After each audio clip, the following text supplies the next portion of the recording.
La monnaie quoi? Fiduciaire. Fiduciaire scripturale, ça c'est très bien. Alors qu'est-ce que c'est que la monnaie fiduciaire? Ils ont raison, hein. Il y a déjà deux types de monnaie, la monnaie fiduciaire et la monnaie scripturale.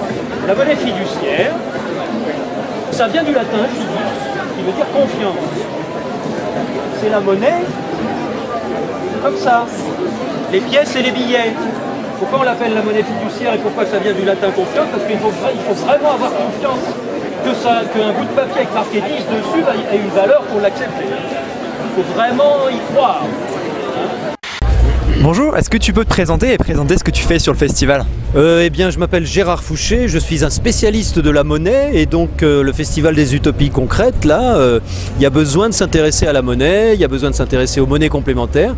Et donc là, j'ai été invité par Simba, qui est un projet de monnaie complémentaire sur l'Île-de-France, pour parler de la création monétaire, de la façon dont la monnaie est distribuée actuellement dans l'Europe et en France, et des solutions qu'on peut éventuellement trouver, dont par exemple les monnaies complémentaires. C'est un petit peu une utopie pour l'instant, mais ça commence à venir dans la conscience collective, ouais, à se concrétiser. Et alors sur le festival, tu proposes des présentations, qu'est-ce que tu donnes aux gens qui viennent voir le stand?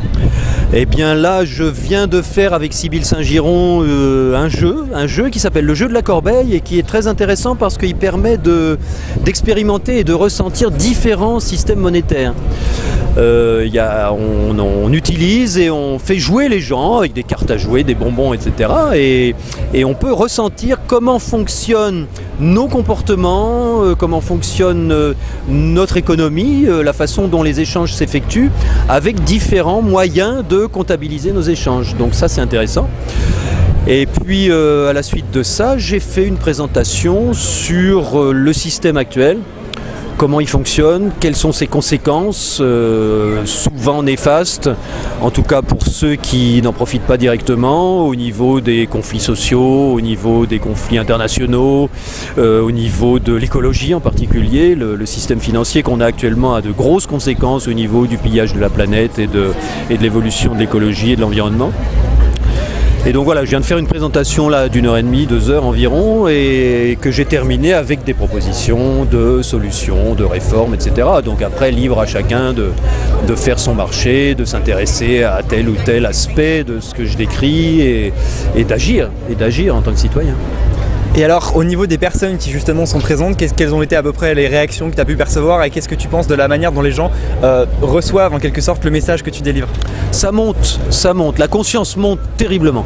Moi, ça fait 2 ans là que j'ai commencé à faire des conférences, j'avais 15 personnes au début, là j'en ai 50, 100, et donc je m'aperçois vraiment en allant sur le terrain qu'il y a de plus en plus de gens qui se disent, bon, on sent bien qu'il y a quelque chose qui ne va pas, on ne sait pas trop d'où ça vient exactement, mais on voit bien qu'il y a des conséquences terribles.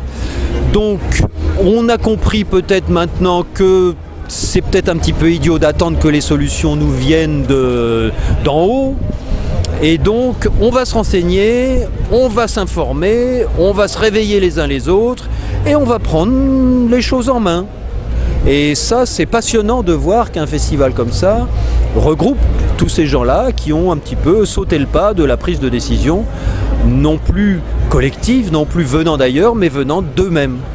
Ça c'est vraiment passionnant. Une utopie qui se concrétise, quoi. Oui, voilà, exactement. Ouais. Ah, merci beaucoup. De rien, merci les 4e sages.